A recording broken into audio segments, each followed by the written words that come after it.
Hello guys, मैं कुलदीप देगा स्वागत करते हैं आपको अपना official channel of smart way Guwahati पे। और आप हमारे साथ फिर से और जुड़ना चाहते हैं तो आप हमारे Facebook page smart way Guwahati पे लाइक कर सकते हैं। ठीक है, तो आज हमारे पास ये जो वीडियो है लेके आए हैं नोटिफिकेशंस के बारे में बताने के लिए, जो IBPS ने रिसेंटली निकाला है RRB के अगेंस्ट में। ठीक है, जो कि 1 जुलाई 2020 पे निकला है वैकेंसी। इस वैकेंसी के अंदर आपके पास 4 मेजर वैकेंसियाँ दिखने को मिलेंगे, जो कि है आपके पास ऑफिस असिस्टेंट को लेके, ऑफिसर स्केल 1 को लेके, ऑफिसर स्केल 2 भी इसमें था और 3 भी इसमें था।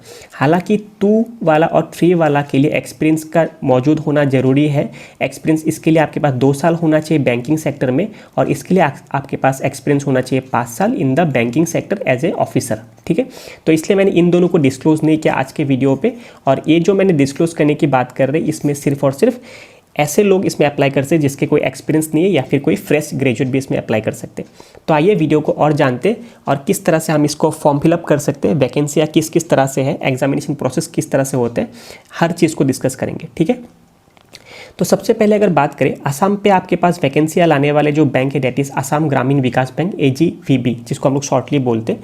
तो AGVB ने आपके पास जो ऑफिस असिस्टेंट है, ऑफिस असिस्टेंट के लिए इस तरह से वैकेंसी निकाला है। जो SC है, SC के लिए 15 सीट है, ST के लिए आपके पास है 8 सीट, OBC के लिए आपके पास है 27 सीट, EWS इकोनॉमी के लिए वीकर सेक्शन के लिए आपके पास है 10 सीट, और जनरल के लिए आपके पास है 40 सीट। ठीक है, और कोई ये भी सोच सकता है कि सर इस बार लंगपी देहांगी रूरल बैंक ने क्यों नहीं दिया।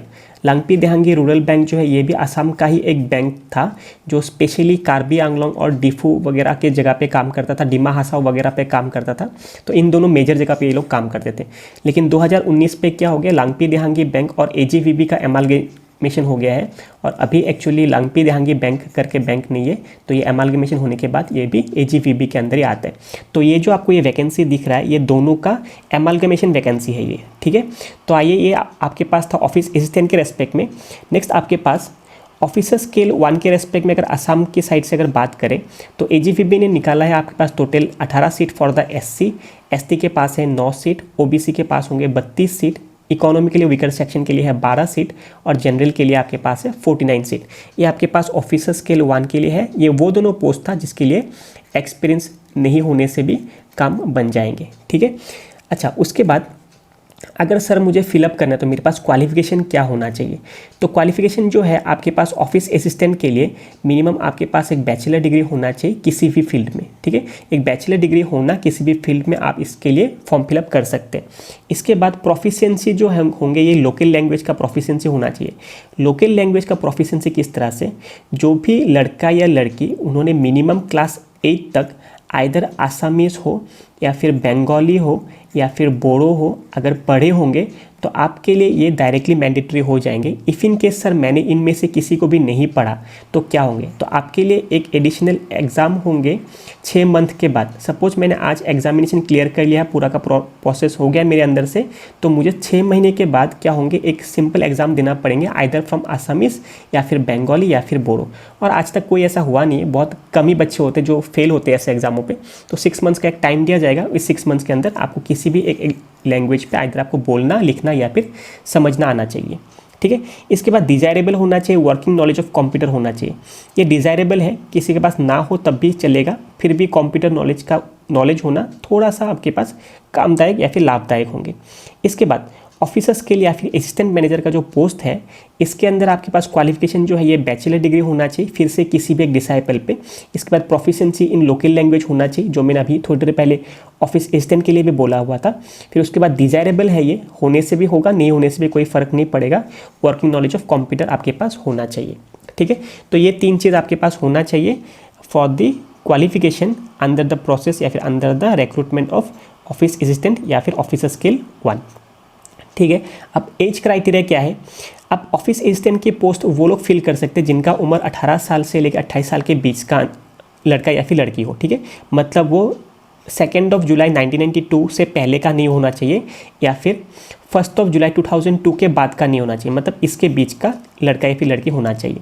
इसके बाद जो ऑफिसर स्केल 1 या फिर असिस्टेंट मैनेजर का जो पोस्ट था, इसके लिए मिनिमम एज होना चाहिए 18 साल या फिर मैक्सिमम एज होना चाहिए 30 साल। 30 साल से ज़्यादा वो बंदा नहीं हो सकता, मतलब 3 जुलाई 1990 से पहले का नहीं हो सकता, या फिर 30 जून 2002 के बाद का नहीं हो सकता, मतलब फिर से ये इसके बीच का अंदर होना चाहिए। इसके बाद pre required for applying online, मतलब ऑनलाइन अप्लाई करने से पहले आपके पास क्या क्या चीज़ मौजूद होना चाहिए। आपके पास एक फ़ोटोग्राफ होना चाहिए, आपके पास एक सिग्नेचर होना चाहिए, डिजिटल सिग्नेचर। याद रखिए डिजिटल सिग्नेचर जो है ये कैपिटल लेटर में नहीं होना चाहिए, आपका नाम कैपिटल लेटर में साइन करके आप इसको अपलोड ना कीजिएगा। इसके बाद लेफ्ट थंब एक्सप्रेशन आपको देना पड़ेगा, ठीक है। इसमें भी लिखा था left thumb expression should be properly scanned and not smudge. Smudge मतलब इसमें एक रगड़पन नहीं होना चाहिए। या फिर सपोज मान के चले किसी के पास लेफ्ट थंब नहीं है तो वो राइट थंब भी अपलोड कर सकते हैं। मान के चले उसके पास लेफ्ट थंब राइट थंब दोनों ही नहीं है तो आप हिसाब से कोई भी एक फिंगर का वो एक्सप्रेशन अपलोड कर सकते हैं। इसके बाद ये सब प्रोसेस हो जाने के बाद फोटोग्राफ दे दिया मैंने, सिग्नेचर कर दिया मैंने, लेफ्ट थंब इंप्रेशन दे दिया मैंने। इसके बाद आपके पास क्या होंगे, आपको एक छोटा सा डॉक्यूमेंट के ऊपर आपको एक कोई भी एक वाइट पेज के ऊपर आपको ये लाइन लिखना पड़ेगा। लिखने के बाद आप उस फोटो का फोटोकॉपी लेके या फिर स्कैन करके उसको अपलोड कर दीजिएगा, ठीक है। इसमें क्या लिखा है, सपोज मैं अपना नाम ही डाल देता हूँ उसमें, आई कुलदीप देका, ठीक है। इसको फिर काट दीजिएगा, ठीक है। इसके बाद क्या है, आपको ये वाला चीज़ जो ये लाइन आपको इधर से इधर तक दिख रहा है, ये लाइन आप ऐसे लिखा हुआ है कि I Kuldeep Deka hereby declare that all the information submitted by me in the application form is correct and true and valid. I will present the supporting documents as and when required, ठीक है। तो इस line को आपको लिख देना पड़ेगा एक छोटा सा पेज में। लिखने के बाद उसका फोटोकॉपी लेने के बाद आप उसको अपलोड कर दीजिएगा, ठीक है। याद रखिएगा इस लाइन को लिखने के टाइम पे कोई हिंदी में या फिर एसमीज में नहीं, ये सिर्फ और सिर्फ इंग्लिश में लिखा जाना चाहिए, मतलब हूबहू ये लाइन होना चाहिए, ठीक है।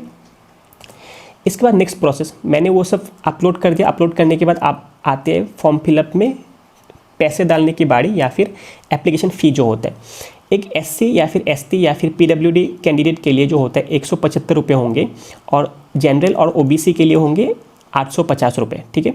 बहुत ज़्यादा इंक्रीमेंट हो गया वैसे इस साल पे, ये 850 रुपये हो गया ये।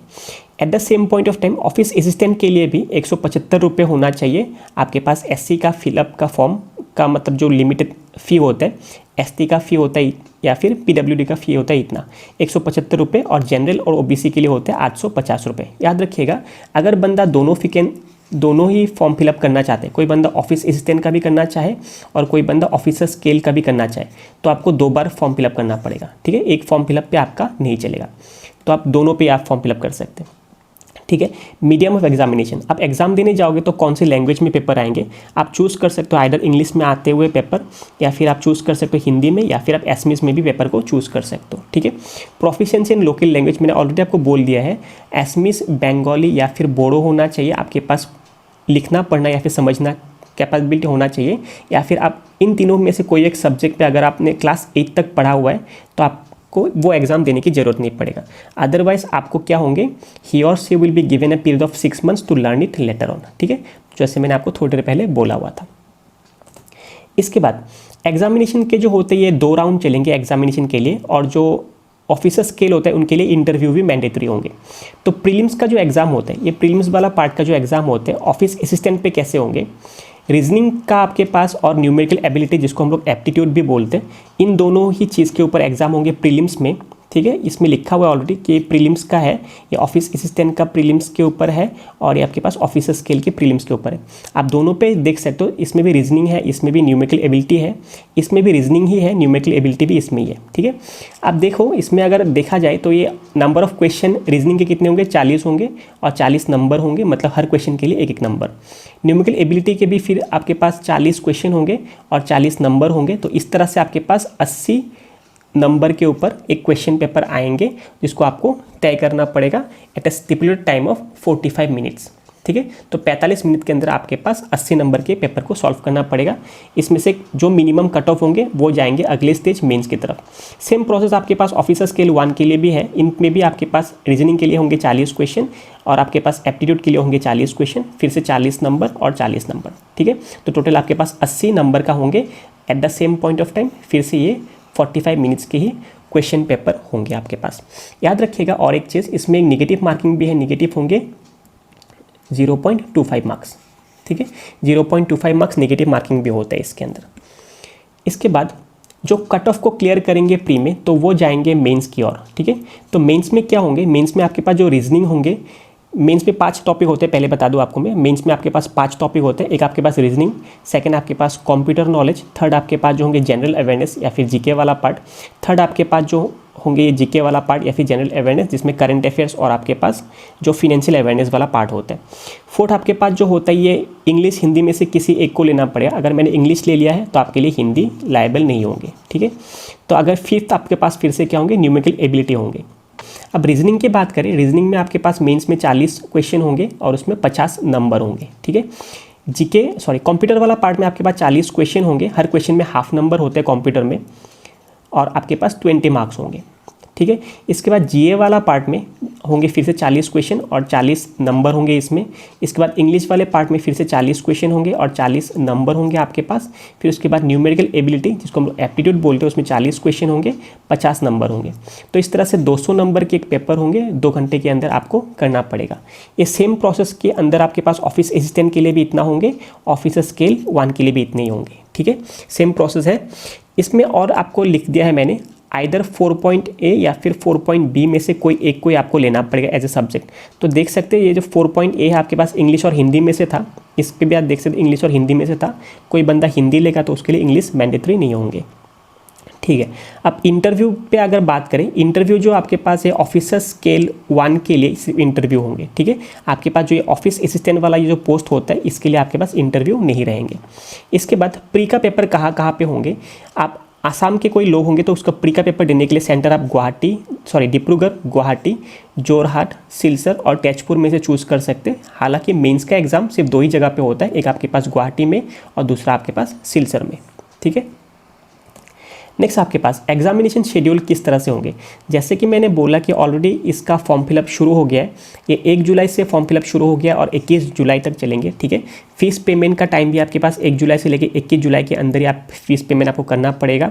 फिर इसके बाद आपके पास जो है download of call letters for the preliminary का आपके पास कॉल लेटर डाउनलोड आप कर सकते हो अगस्त महीने पे, ठीक है। इसके बाद आपके पास एग्जामिनेशन जो होंगे ये सितंबर अक्टूबर के बीच में होंगे, हालांकि प्रॉपर डेट इन लोगों ने मेंशन अभी तक नहीं करा है। फिर रिजल्ट आएंगे प्रीलिम्स का आपके पास होंगे और ये अक्टूबर के टाइम पे आपके पास रिजल्ट आ जाएंगे। फिर इसके बाद जो है मेंस का आपके पास ऑनलाइन जो फिर से डाउनलोड कर सकते हो एडमिट कार्ड, फिर से आपके पास अक्टूबर नवंबर के अंदर ही। और आपके पास जो ये मेन का जो आपके पास एग्ज़ाम है ये आपके पास अक्टूबर नवंबर पे होंगे मेंस का एग्ज़ाम। फिर उसके बाद रिजल्ट जो होंगे मेंस का ये अक्टूबर नवंबर के अंदर ही फिर से रिजल्ट दे देंगे। फाइनली बस इतना सा याद रखिएगा, आपके पास फाइनल अलॉटमेंट हो जाएंगे जनवरी 2021 तक। याद रखिएगा IBPS जो होता है ये भारत का सबसे फास्ट रिक्रूटमेंट करने वाला सर्विस होता है, बहुत ही फास्ट है ये। ऑलमोस्ट आप देख सकते हो 3 महीने के अंदर एग्जामिनेशन 2 एग्ज़ाम होने के बाद भी आपने ज्वाइनिंग लेटर आपको जनवरी तक आ जाएंगे, ठीक है। इसके बाद कुछ करने वाला काम और कुछ नहीं करने वाला काम, ये सब चीज़ें इसलिए बता रहा हूँ क्योंकि ये वाला जो टाइम आपके पास कोविड-19 से इफेक्ट होने के कारण बहुत सारा चेंजेस लाया हुआ है इस एग्जामिनेशन के अंदर। तो आपको इस एग्जामिनेशन हॉल पे क्या क्या चीज़ करना पड़ेगा, आपको एक प्रॉपर मास्क लेके जाना पड़ेगा। इन लोगों ने मैंडेटरी बोल दिया, एक मास्क होना चाहिए आपके पास। याद रखिएगा आपको ग्लोव्स भी पहन के जाना पड़ेगा। एंड IBPS बहुत स्ट्रिक्ट होता है इन सब चीज़ों पर। इफ़ इन केस आप इनमें से कुछ भी नहीं करते हो तो आपको एंट्री नहीं मिलेंगे एग्जामिनेशन हॉल के लिए। फिर इसके बाद आप पर्सनल ट्रांसपेरेंट वाटर बॉटल, किसी को पानी की बोतल चाहिए तो एक ट्रांसपेरेंट वाटर बॉटल भी ले जा सकते हैं इस बार वो। हैंड सैनिटाइजर भी लेके जा सकते हो, 50 ml का मात्रा से कम होना चाहिए या फिर इससे ज़्यादा नहीं होना चाहिए। इसके बाद एक सिंपल पेन भी आप लेके जा सकते हो क्योंकि इस बार पेन शेयरिंग वाला प्रोसेस नहीं होंगे। एग्जाम रिलेटेड डॉक्यूमेंट्स, आपके पास कुछ भी डॉक्यूमेंट हो एग्जाम से रिलेटेड, जैसे कि कॉल लेटर हो सकते हैं और एडमिट कार्ड हो सकते हैं, या फिर आपके पास जो ID होंगे इस ID का भी ओरिजिनल कॉपी लेके जाना पड़ेगा और एक फ़ोटो कॉपी भी लेके जाना पड़ेगा, ठीक है, ID का। याद रखिए अगर मैं पैन कार्ड लेके जा रहा हूँ, पैन कार्ड का एक आपको फ़ोटो कॉपी भी लेके जाना पड़ेगा और आपके पास एक ओरिजिनल कॉपी भी लेके जाना पड़ेगा, ठीक है। इसके बाद आपको याद रखना पड़ेगा कोई आपके पास स्क्राइब हो, स्क्राइब मतलब जो देख नहीं पाता या फिर किसी को हैंड डिसेबिलिटी है तो अपने साथ एक दूसरा स्क्राइब लेके जाते हैं जो उनका पेपर देता है, तो उन स्क्राइब को भी ये सब चीज़ें मैंडेटरी करना पड़ेगा, तो उसको भी मास्क और ग्लोव्स वगैरह पहनना पड़ेगा। थिंग्स क्या क्या नहीं करना चाहिए इस बार, ठीक है। इसको अगर बोलो तो ये आपके पास ये scale, calculator, writing pad, pen drive वगैरह आप नहीं ले जा सकते हो। गॉगल्स वगैरह, हैंडबैग वगैरह, हेयर पिन, हेयर बैंड, फिर बेल्ट कैप, ये सब नहीं पहन सकते हो।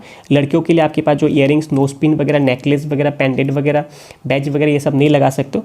At the same point of time आप रिस्ट वॉच या फिर कैमरा वगैरह वगैरह, मेटेलिक की कोई भी आइटम ये सब नहीं कर सकते हो। कोई भी खाने लायक सामान ईटेबल आप नहीं ला सकते हो अंदर में, ठीक है। At the same point of time last में आप कोई कैमरा या फिर कोई ब्लूटूथ डिवाइस आप अंदर लेके नहीं जा सकते हो, ठीक है। तो ये सब था आपके पास कैसे आप IBPS के RRB की वैकेंसी को फॉर्म फिलअप कर सकते हो। आपके कोई भी डाउट एंड क्वेरी हो तो आप कमेंट सेक्शन में ज़रूर मुझे लिख के दे सकते हैं, और किस तरह से फॉर्म फिलअप कर सकते हो उसका भी लिंक मैंने ऑलरेडी दे दिया है आपको। आप लिंक पे जाके अपना फॉर्म फिलअप कर दीजिएगा, ठीक है। सबको बेस्ट ऑफ लक, और एग्ज़ाम कैसे हुआ है उसका भी आके कॉमेंट कर दीजिएगा 4 महीने के बाद, ठीक है। तो टिल देन चलते, बाय बाय।